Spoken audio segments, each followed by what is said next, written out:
찬송가 515장 찬양하겠습니다.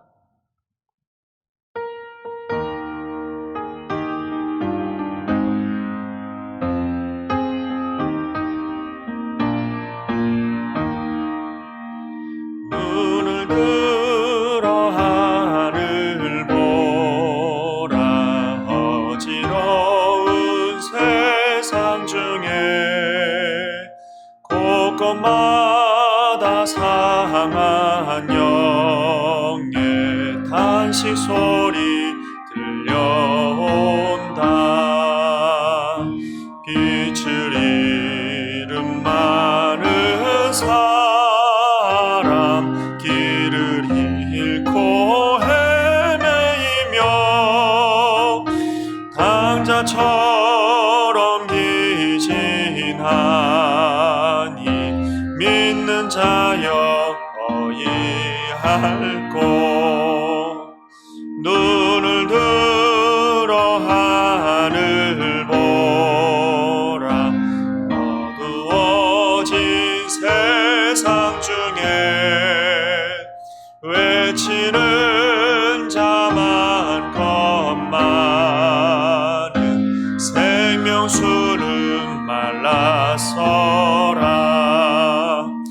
죄를 대속하신 주님,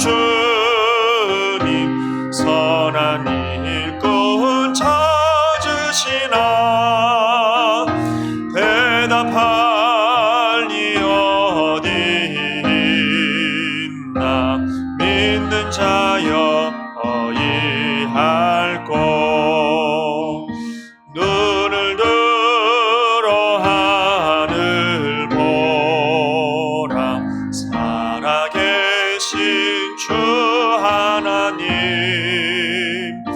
약한 자를 부르시어 하늘 뜻을 전하셨다. 생명수는 홀로 예수, 처음이요 나중이라. 주님 너를 부르신다. 믿는 자여 어이할꼬. 눈을 들어 하늘 보라. 다시 사신 그리스도, 만백성을 사랑하사 오래 참고 기다리네. 인내하신 우리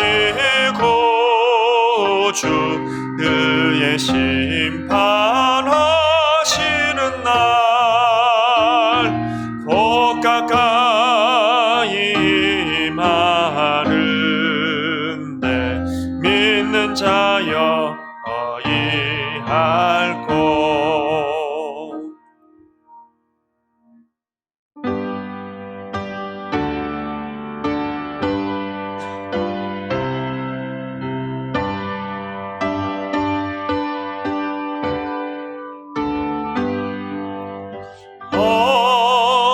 어려운 일 당할 때 나의 믿음 적으나. 의지하는 내 주를 더욱 의지합니다. 세월 지나갈수록 의지하는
무슨 일을 당해도 예수 의지합니다.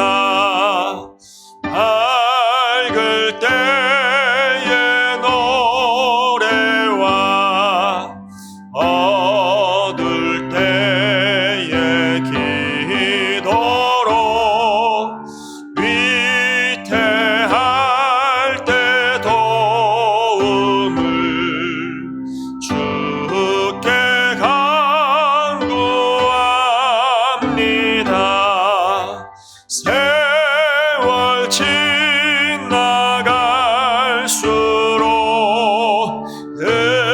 의지할 것뿐일세. 무슨 일을 당해도 예수 의지합니다.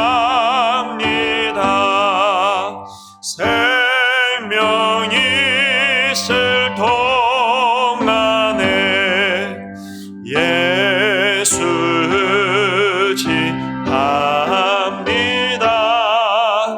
천국 올라가도록 의지할 것뿐일세. 세월 지나갈수록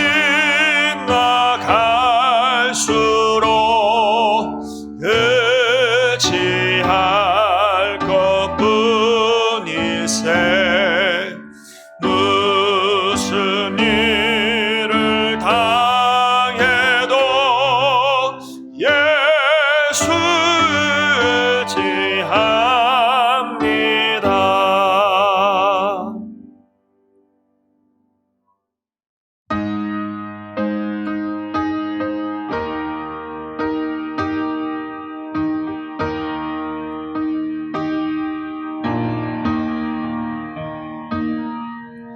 내 주여 뜻대로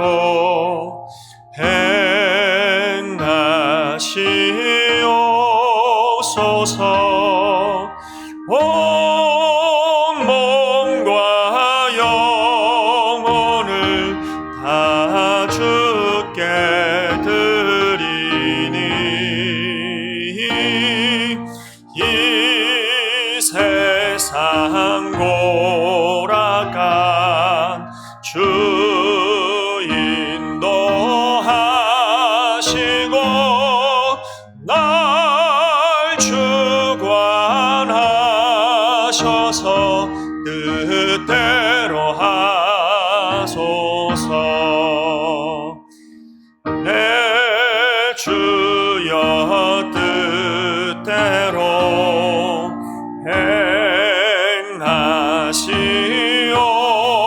행하시옵소서. 큰 근심 중에도 나 심게 마소서. 주님도 때로는 울기도 하셨네. 날 주관하셔서 뜻대로 하소서.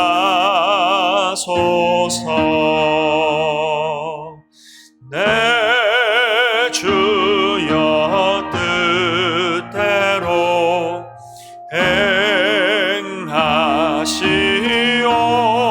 행하시옵소서.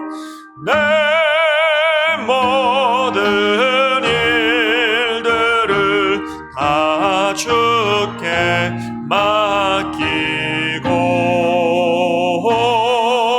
저 천성 향하여 고요히 가리니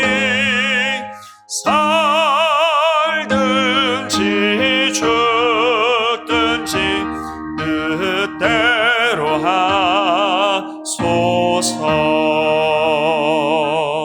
아멘.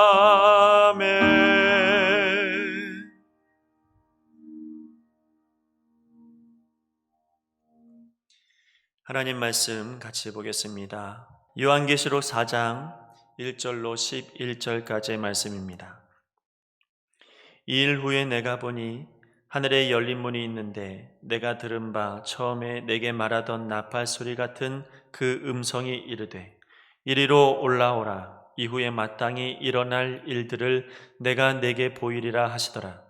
내가 곧 성령에 감동되었더니 보라, 하늘에 보좌를 베풀었고 그 보좌 위에 앉으신 이가 있는데 앉으신 이의 모양이 벽옥과 홍보석 같고 또 무지개가 있어 보좌에 둘렸는데 그 모양이 녹보석 같더라.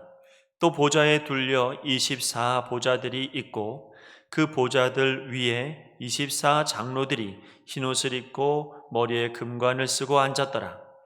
보좌로부터 번개와 음성과 우레소리가 나고 보좌 앞에 켠 등불 7이 있으니 이는 하나님의 7영이라. 보좌 앞에 수정과 같은 유리바다가 있고 보좌 가운데에 보좌 주위에 4 생물이 있는데 앞뒤에 눈들이 가득하더라.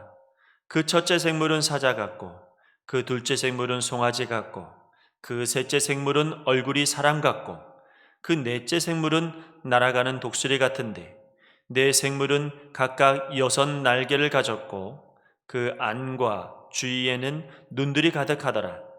그들이 밤낮 쉬지 않고 이르기를 거룩하다 거룩하다 거룩하다 주 하나님 곧 전능하신 이여 전에도 계셨고 이제도 계시고 장차 오실 이시라 하고 그 생물들이 보좌에 앉으사 세세토록 살아계시는 이에게 영광과 존귀와 감사를 돌릴 때에 24 장로들이 보좌에 앉으신 이 앞에 엎드려 세세토록 살아계시는 이에게 경배하고 자기의 관을 보좌 앞에 드리며 이르되 우리 주 하나님이여 영광과 존귀와 권능을 받으시는 것이 합당하오니 주께서 만물을 지으신지라 만물이 주의 뜻대로 있었고 또 지으심을 받았나이다 하더라.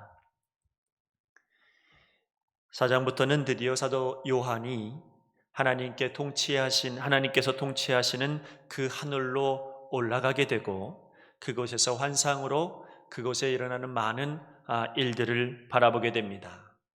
그런데 우리가 알고 있어야 할 것은 이 하늘을 이미 환상으로 본 사람들도 있었더라라고 하는 겁니다. 많은 사람들이 있었겠으나 다른 사람들도 분명히 있었겠지만 확실한 사람들은 우리가 알고 있는 모세나 이사야나 아니면 에스겔, 다니엘 같은 사람들은 이 사도 요한이 보았던 그 하늘을 동일하게 똑같이 보았다. 그렇게 성경은 이야기합니다. 그러므로 이 본문에 말씀하고 있는 사도 요한이 본 하늘의 모습은 이것은 단순하게 요한에게만 보여진 그런 환상적인 이야기가 아니라 이 본문의 말씀은 모든 이들이 보았던 것으로 보았을 때 확실하고 분명한 말씀이다. 이렇게 이야기할 수 있습니다. 자, 7 교회에 대한 주님의 말씀이 끝난 이후에 주님께서는 요한에게 이와 같이 하늘의 문을 여시고 하나님의 통치가 있는 바로 그 하늘을 보여주셨습니다. 주님께서는 왜 요한에게 이 본문의 말씀과 같이 하늘 위로 올라오라 이렇게 말씀하시고 그리고 하늘에 있는 모든 모습들을 그에게 보여주셨을까요? 사실 7 교회에 주님의 편지를 전달했던 요한의 마음은 절대로 편한 마음이 될 수가 없었을 겁니다. 왜냐하면 7 교회, 모든 교회들이 똑같이 고난과 또한 유혹들을 받고 있었고 이런 것으로 말미암아 참 많이 시달렸다. 이렇게 우리는 7 교회를 보면서 알 수가 있습니다. 서머나 교회나 빌라델비아 교회처럼 하나님 앞에 칭찬만 받았던 그런 교회라 할지라도 그들이 여전히 고난과 어려움과 시련 가운데서 고군분투하고 있는 모습을 사도 요한은 보게 되었습니다. 그러므로 사도 요한은 이 땅에서의 교회의 모습들을 볼 때마다 얼마나 마음이 아프고 얼마나 괴로웠을까요? 교회는 너무 약했고 교회를 핍박하는 세상은 너무나 강했습니다. 이 땅에서의 삶이나 아니면 이 땅에서 사명을 다해야 하는 교회는 세상 앞에서 참으로 무기력하고 힘이 없어 보였습니다. 이런 교회의 모습을 보면서, 세상에 눌려서 힘들어하고 있는 교회의 모습들을 보면서 사도 요한은 얼마나 마음이 아프고 괴로웠는지 모릅니다. 그때 그 교회로 인하여서 괴로워하고 있는 요한에게 이 땅에서 신앙생활하고 있는 것이 참으로 어렵고 힘든 일이다라고 하는 것을 알고 있는 요한에게 오늘 주님께서 말씀하십니다. 이리로 올라오라는 것이죠. 여러분, 올라와서 무엇을 보라는 이야기입니까? 하나님께서 보여주시는 것은 하나님의 통치를 보여주시는 거고, 그리고 하나님 나라에서 예배하고 있는 그 모습을 사도 요한에게 지금 보여주고 있는 것이죠. 주님께서 요한에게 보여주시고자 했던 그 예배, 오늘 이 4장이 전체적으로 말씀을 통해서 우리가 깨달을 수 있는 것은 뭐냐면, 예배가 얼마나 중요한가, 예배를 통해서 얼마나 새 힘을 얻을 수 있는가. 여러분, 바로 그 예배의 현장을 목격하고 있는 사도 요한을 통하여서 우리가 드리고 있는 예배가 얼마나 귀하고 복된 일인지를 함께 깨닫는 역사가 있기를 원합니다. 여러분, 복잡하고 무서운 현실을 이겨낼 수 있는 힘은 오늘의 이 하늘에 있는 예배를 체험하는 데서 나옵니다. 예배는 여러분, 이 자리에서 예배를 드리고 있으나 그러나 우리의 마음은 저 하늘나라의 하나님 편에서 함께 있는 것과 같습니다. 그래서 예배는 이 땅에서 어려움과 상처와 아픔을 씻어버리는 그런 역할도 하지만, 그러나 세상에 나가서 겪게 될 어려움을 이겨낼 만한 거룩한 능력을 받는 길이기도 합니다. 그래서 오늘 우리가 회복해야 될 것은 무엇이냐면 바로 예배입니다.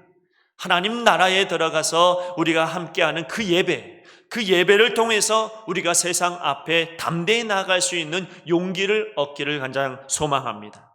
자, 오늘 1절 말씀해 보니까 이렇게 되어져 있습니다. 이 일 후에 내가 보니 하늘에 열린 문이 있는데, 이렇게 이야기합니다. 하늘에 열린 문이 있다. 하늘이 활짝 열렸던 적이 언제였습니까? 하늘문이 활짝 열렸던 데는 언제였냐면 바로 에덴 동산이 있었던, 에덴이 있던 창조 시대였습니다. 다시 말하면 하늘이 열렸다라고 하는 것은 에덴의 회복을 이야기합니다. 그 하나님과 그 사람과 모든 피조물들이 함께 어우러져 있었던 그런 가장 완벽하고 아름다운 그 땅을 이야기할 때에 오늘 성경은 그것을 먼저 이야기하고 있습니다. 자, 여기 이런 말씀이 있습니다. 처음에 내게 말하던 나팔 소리 같은 그 음성이 이르되. 여러분, 이 말씀은 요한계시록 1장 10절에도 비슷한 말씀이 있습니다. 주의 날에 내가 성령에 감동되어 내 뒤에서 나는 나팔 소리 같은 큰 음성을 들으니, 그랬거든요. 자, 여기 중요한 단어가 두 가지가 나옵니다. 아마 예배에서 가장 중요한 단어일 것입니다. 첫 번째는 뭐냐면 성령의 감동입니다. 또 하나는 나팔소리 같이 큰 음성입니다. 이 두 가지가 예배에서 참으로 중요한 요소이기도 합니다. 나팔소리는 여러 가지 의미가 있습니다. 예를 들어서 전투가 시작되었을 때 나팔소리가 울립니다. 또 전쟁에서 승리했을 때 나팔소리가 울립니다. 한 해를 시작할 때 나팔소리가 울리기도 하고, 아니면 파수꾼이 경고를 불 때 그때 이 나팔소리가 울리기도 합니다. 때로는 너무 중요한 일이 있어서 모든 민족들을 다, 모든 백성들을 한 곳에 모이게 할 때에도 나팔 소리가 울리기도 합니다. 그러나 이 나팔 소리에서 가장 중요한 것은, 이 나팔 소리는 구약 성경을 통해서 꾸준하게 말씀하고 있는 것은 하나님의 임재를 상징한다는 겁니다. 여러분, 우리가 고난당할 때 가장 힘든 일이 무엇입니까? 고난당할 때 가장 힘든 일은 뭐냐면 하나님께서 아무 말씀도 하지 않으시는 겁니다. 하나님께서 침묵하시는 거죠.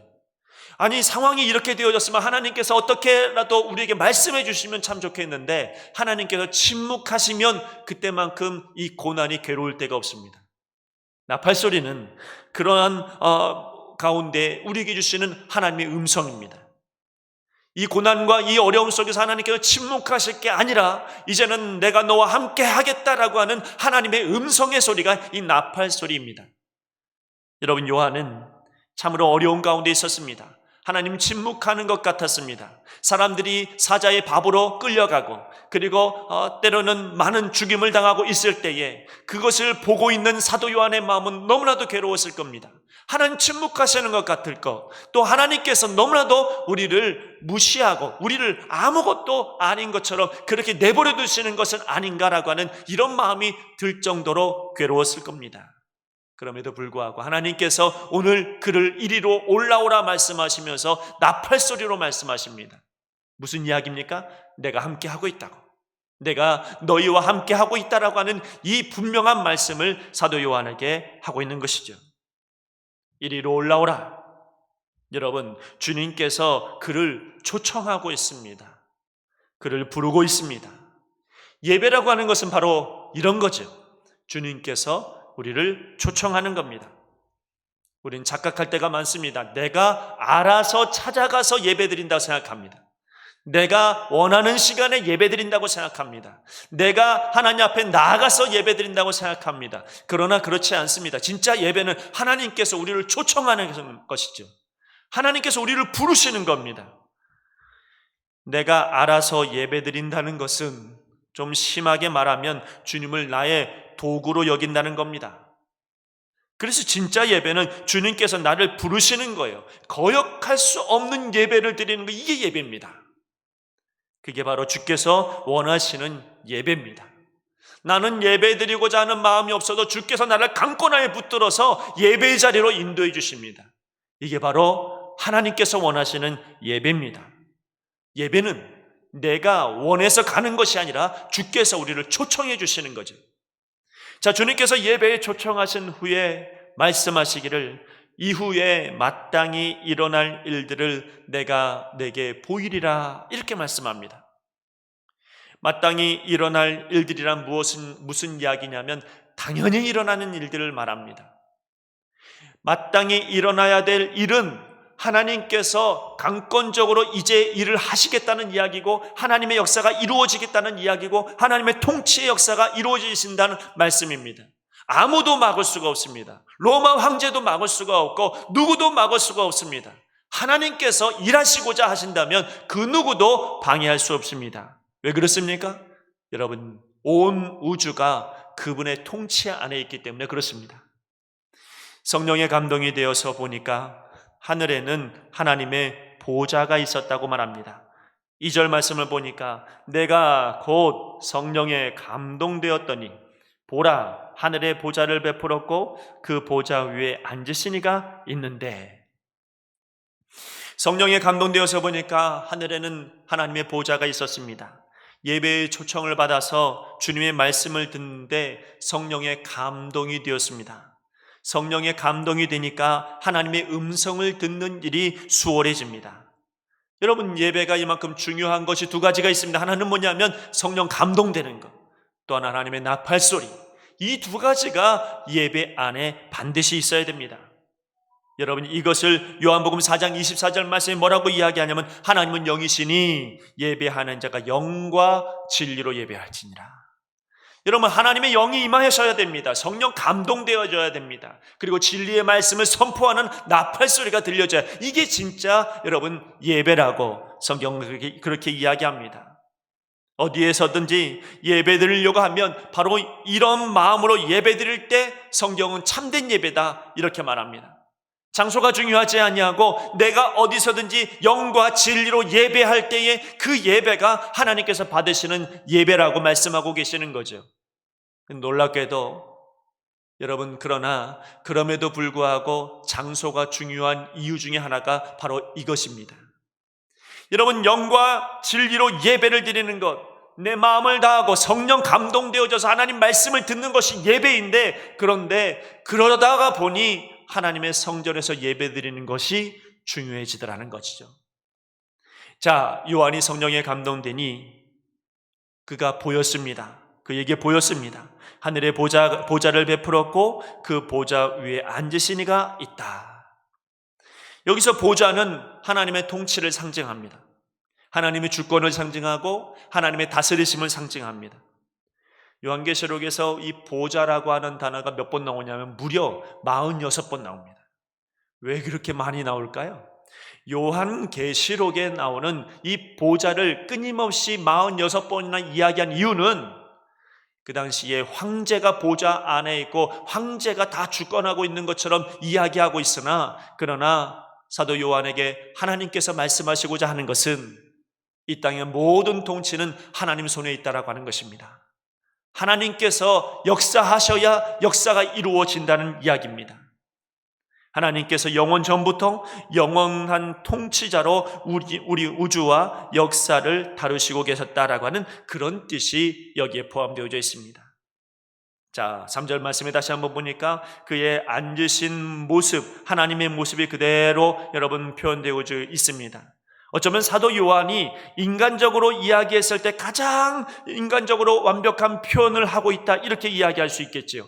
3절 말씀을 보면 앉으신 이의 모양이 벽옥과 홍보석 같고 또 무지개가 있어 보좌에 둘렸는데 그 모양이 녹보석 같더라. 여러분, 여기서 벽옥이라고 하는 것은 빛이 통과해서 비치는 투명한 수정의 일종을 말합니다. 이것은 무엇을 상징하냐면 하나님의 거룩함을 상징합니다. 홍보석은 불타는 듯한 붉은 보석을 이야기하는데 이것은 하나님의 정의로움을 상징합니다. 보좌에 둘린 무지개는 녹보석 같다 그랬습니다. 녹보석 같은 무지개, 이것은 하나님의 영광스러운 광채를 이야기하는데요, 또 노아의 홍수를 기억하면 하나님의 통치 안에서 언약으로 이루어짐을 알 수 있습니다. 그러므로 이 녹보석과 같은 무지개는 하나님의 언약을 이루신, 또한 하나님의 은혜를 상징한다, 이렇게 이야기할 수 있습니다. 그러므로 여러분, 오늘 본문의 말씀에 이 4절 말씀에 이 3절 말씀에 나와 있는 이 앉으신 이의 모습은 누구의 이야기냐면 바로 하나님의 성품을 이야기합니다.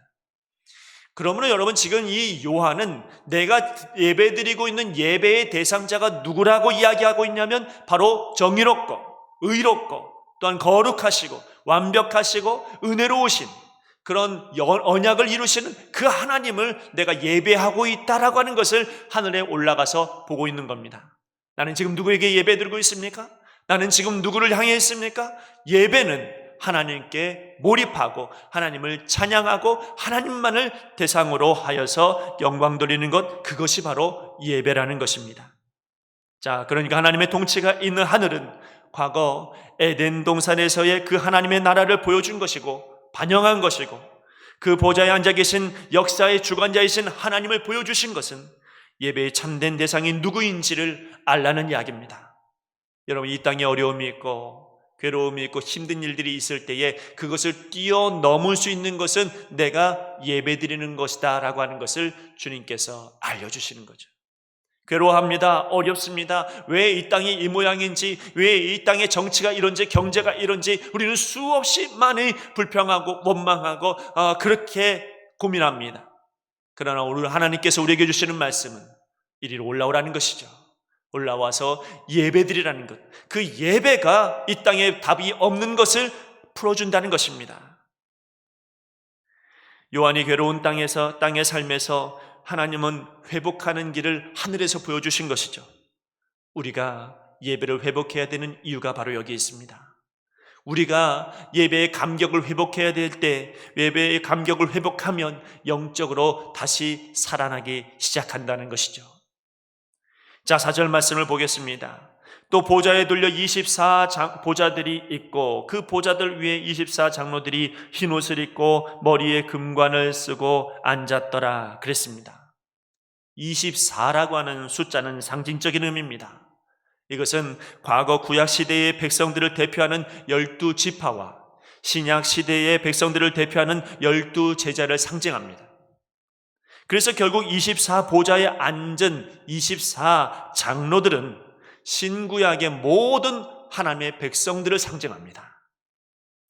여러분, 14만 4천 명이 하나님의 백성이다라고 이야기하는 것 아니라, 그 사람만 하나님의 백성들이다 이렇게 이야기하는 것이 아니라, 여기 모든 하나님의 백성들을 상징하는 24 장로들을 이야기합니다.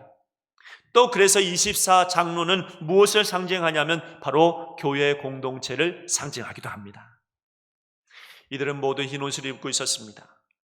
여러분이 흰옷을 입었다라고 하는 것은 그것은 내가 흰옷을 갈아입었다는 얘기가 아닙니다. 내가 장만한 옷이라고 이야기하는 것이 아닙니다. 이 옷은 하나님이 내게 입혀주시는 옷이라는 얘기입니다. 예수님의 보혈의 피로 말미암아 정결한 그 보혈로 말미암아 거룩한 의의 옷을 우리에게 입혀주셨다라고 하는 그런 이야기죠.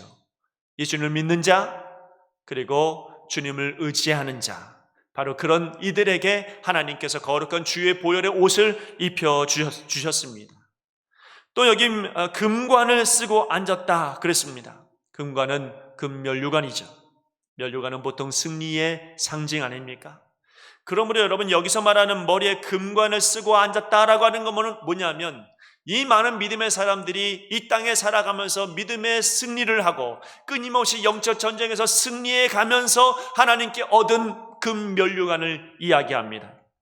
이 면류관은 믿음의 승리자에게 주었을 뿐만 아니라 하나님께서는 영원한 나라에서 주님과 함께 다스리는 권세를 주셨다. 그런 의미가 포함되어져 있습니다. 그러므로 여러분 우리가 예수 그리스도를 믿고 주님 앞으로 나아가면 그분께서 우리에게 그 면류관을 주실 것입니다.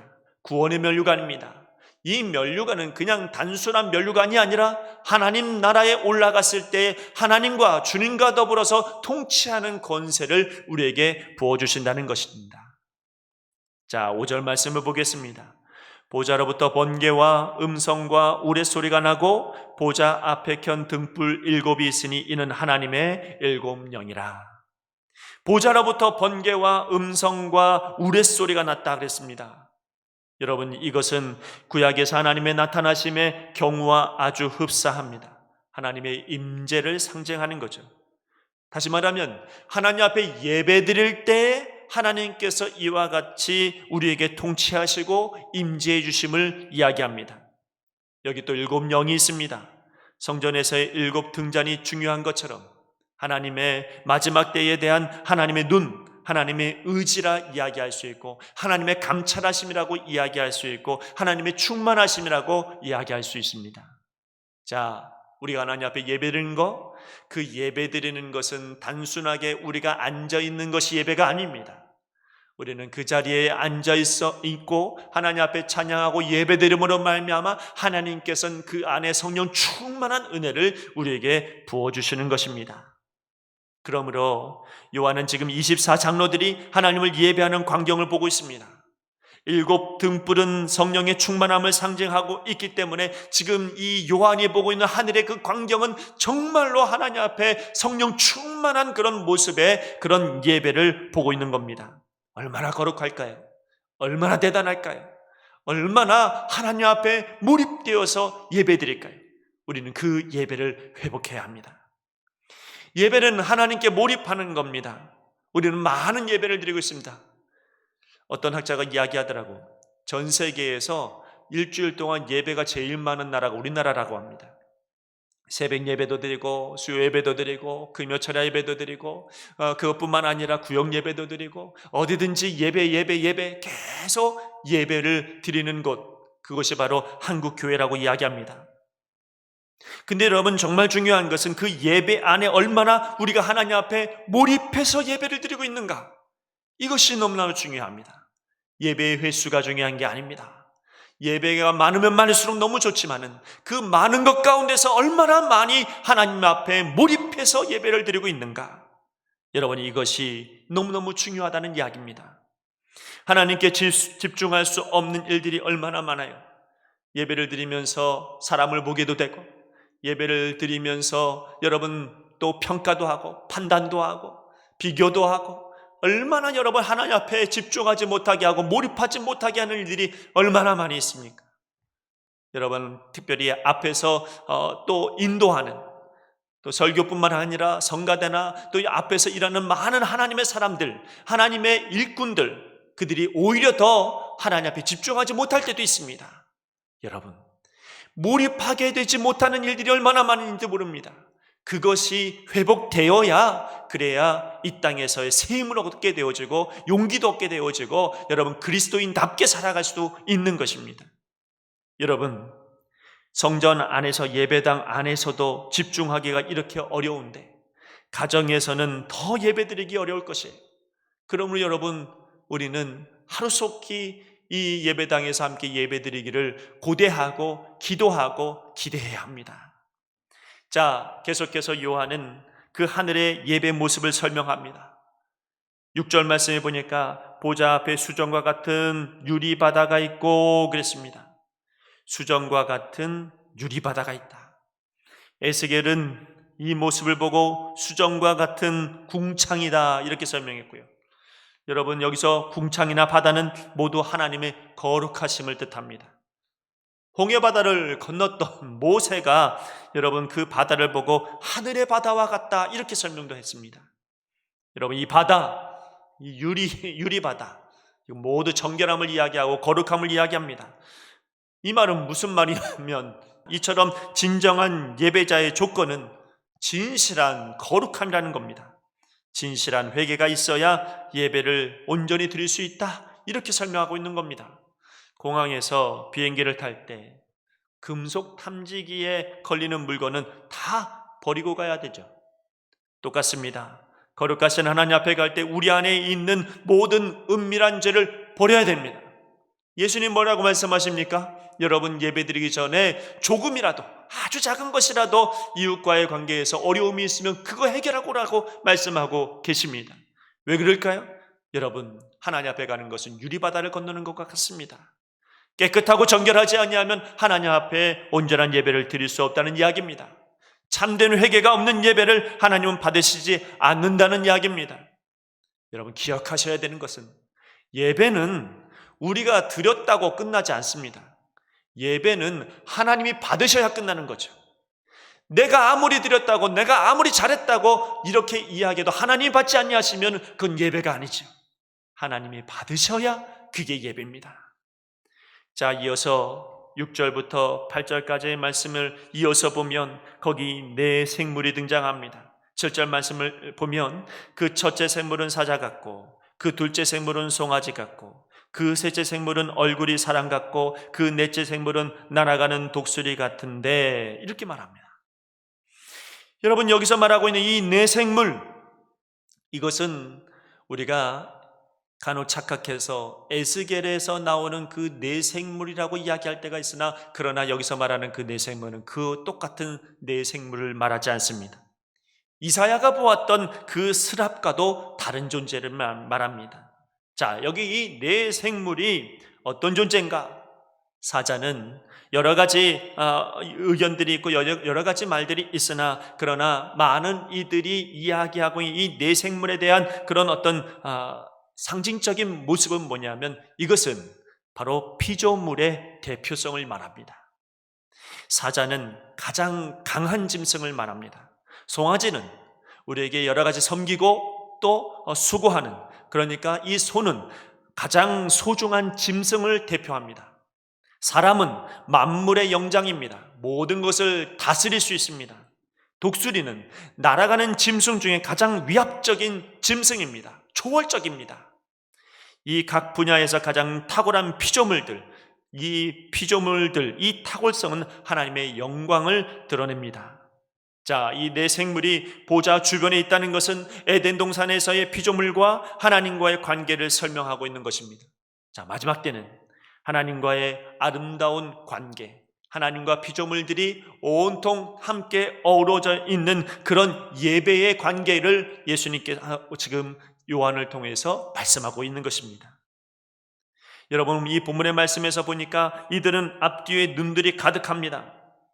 또 여러분, 그 8절 말씀에 보니까 네 생물은 각각 6 날개를 가졌고 그 안과 주에는 눈들이 가득하더라. 그들이 밤낮 쉬지 않고 이르기를 거룩하다 거룩하다 거룩하다. 그 뒤에 계속해서 찬양의 소리가 들립니다. 이 이야기는 무엇일까요? 그 네 피조물, 대표하는 네 생물들이 주로 하고 있는 일은 무엇이냐면 바로 찬양하는 존재였다는 겁니다. 하나님만을 예배하는 존재였다는 것입니다. 앞뒤에 눈이 가득하더라 라고 하는 이 말이 바로 그런 뜻입니다. 오직 하나님만을 바라보며 찬양이 가득하고 영광이 가득한 그런 것을 이야기하고 있습니다. 자, 이어서 8절부터 11절까지의 말씀에 보면 계속해서 찬양의 가사가 이루어집니다. 내 생물로 시작해서 24장로로 이어집니다. 이건 피조물과 하나님의 백성과의 아름다운 조화로 하나님께 영광을 돌리는 그런 장면을 말합니다. 결국 온 우주를 채우고 있는 피조물과 그 피조물을 다스리도록 부름받은 하나님의 백성들이 마땅히 해야 할 일들이 무엇이라고 성경은 결론 내고 있냐면 찬양하는 거다. 결론은 하나님께 예배하는 거다. 그것을 회복하는 것이 하나님의 뜻이다라고 말씀하고 있는 겁니다. 우리가 예배를 회복해야 되는 이유가 바로 여기에 있는 것입니다. 특히 10절 말씀에 보니까 24장로들이 보좌에 앉으시니 앞에 엎드려 세세토록 살아계시는 이에게 경배하고 자기의 관을 보좌 앞에 드리며 이르되 그랬습니다. 여러분, 여기서 말하는 자기의 관은 무엇입니까? 아까 이야기한 것처럼 면류관이죠. 하나님께서 승리했다고, 이 땅에서 열심히 살았다고, 이 땅에서 믿음으로 잘 살았다고, 이겼다고 그래서 주신 승리의 면류관 아닙니까? 근데 오늘 예배를 드리면서 그 승리의 면류관을 어떻게 합니까? 자기의 관을 보좌 앞에 드리며 그랬죠. 무슨 이야기입니까? 내가 이렇게 살아오고 이렇게 하나님 앞에 은혜를 얻고 이렇게 승리하며 살아갔던 모든 것은 나의 공로가 아니라는 겁니다. 하나님의 은혜고 주님의 은혜다, 이렇게 설명하고 있는 것이죠. 모든 것은 다 하나님의 은혜였기 때문에 내가 이룬 것이 없다는 이야기입니다. 예배가 그렇습니다. 예배에 나와서 내가 무엇이 있는 것처럼, 무엇을 가진 것처럼 내가 내 공로를 내세우는 것, 그거 예배 아니랍니다. 예배는 내가 모든 것을 있다 할지라도 그것도 내려놓는 겁니다. 내가 알고 있는 모든 것을 주님께로 내어놓는 겁니다. 이 모든 것은 다 주님께로부터 왔습니다라고 고백하는 겁니다. 그래서 시간을 드리고 물질을 드리고 내 헌신을 드리고 모든 것을 내어드리는 이유는 그것은 다 아버지께로부터 왔다고 하는 믿음의 고백이 되어지는 것입니다. 결론을 이야기하겠습니다. 요한이 보았던 하늘은 하나님의 통치가 이루어지는 곳이었습니다. 그곳에서의 모습은 아마도 어쩌면 요한이 본 것은 빙산의 일각일 것입니다. 그 안에 엄청난 예배, 엄청난 하나님의 은혜의 광경들을 그는 보았을 겁니다. 중요한 것은 이 땅에서의 괴로움과 어려움은 하늘의 예배, 하나님의 통치하심을 보면 이겨낼 수 있더라는 겁니다. 다시 말해서 참된 예배자가 되면 역사의 주관자이신 하나님을 만나면 이겨낼 수 있다는 겁니다. 그러므로 여러분, 우리가 어디에 있든지 우리의 예배가 달라져야 되지 않을까요? 나에게 맞춰진 예배가 아니라 하나님께 맞춰진 예배, 그런 예배를 하나님께 드려야 우리가 영적으로 다시 새 힘을 얻지 않을까요? 24장로들이 그랬습니다. 내 생물들이 그랬습니다. 모두 다 자기들에게 맞춰진 예배가 아니라 오직 하나님께만 맞춰진 예배, 그 귀한 예배를 그들이 드렸다는 것이죠. 그걸 요한에게 보여주셨습니다. 왜요?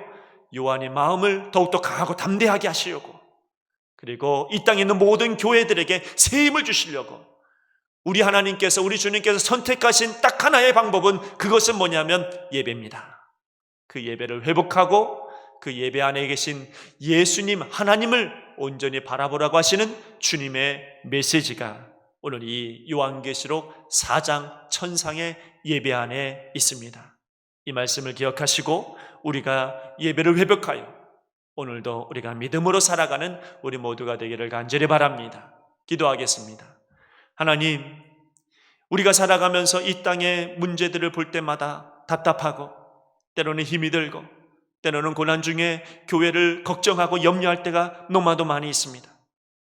하나님, 이 걱정과 염려 속에서 우리 하나님께서 요한에게 보여주셨던 것처럼 하나님, 예배가 회복되어지게 하여 주시고 하나님을 온전히 바라볼 수 있는 믿음을 하나님 허락하여 주시옵소서.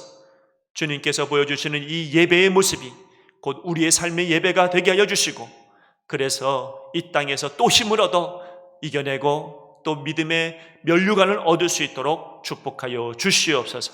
감사하며 예수님의 이름으로 기도하옵나이다. 아멘.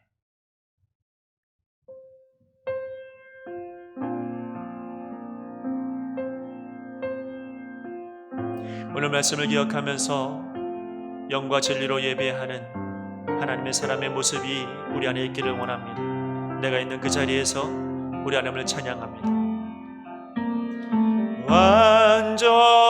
완전하신 나의 주, 의의 길로 날 인도하소서. 행하신 모든 일 주님의 영광 다 경배합니다. 완전하신 나의 주님, 완전하신 나의 주, 의의 길로 날 인도하소서. 행하신 모든 일 주님의 영광 다 경배합니다. 예배합니다. 찬양합니다. 주님만 날 다스리소서. 예배합니다. 찬양합니다. 주님 홀로 높임 받으소서. 예배합니다. 예배합니다. 찬양합니다. 주님만 날 다스리소서. 예배합니다. 찬양합니다. 주님 홀로 높임 받으소서. 주님만을 예배하는 우리 신기전교회 모든 성도들이 되기를 간절히 바랍니다. 추석 명절로 모두 다 한 가족으로 또 한 마음으로 하루를 보내고 계시는 줄로 압니다. 이번 기회에 더욱더 가정이 하나님의 은혜 가운데 믿음 가운데 살아가는 우리 신기전교회 모든 가정들이 되기를 바라고, 또 하나님의 은혜가 가득 채워지고 하나님의 놀라우신 축복과 예수님의 보혈이 가득한 믿음의 가정들이 다 되기를 간절히 바랍니다. 돌아오는 주일에는 1부, 2부 예배로 나누어서 예배를 드립니다. 여러분 예배를 드리실 때마다 우리가 한 공간에 50명은 들어와서 함께 예배 드리실 수 있다, 이렇게 이야기하고 있고요. 우리가 추석 이후에 조금 더 나아질 수 있도록 우리가 많이 기도해야 될 것 같습니다. 어쨌든 1부, 2부 예배를 나누어서 드리고, 그리고 2부 예배는 온라인으로 예배 드리실 수 있습니다. 오늘 말씀처럼 이런 예배가 회복되어지는 우리 교회가 되기를 간절히 바랍니다. 주기도문 하시면서 모든 예배를 마치겠습니다. 하늘에 계신 우리 아버지, 아버지의 이름을 거룩하게 하시며 아버지의 나라가 오게 하시며 아버지의 뜻이 하늘에서와 같이 땅에서 이루어지게 하소서. 오늘 우리에게 일용할 양식을 주시고 우리가 우리에게 잘못한 사람을 용서하여 준 것 같이 우리 죄를 용서하여 주시고 우리를 시험에 빠지지 않게 하시고 악에서 구하소서. 나라와 권능과 영광이 영원히 아버지의 것입니다. 아멘.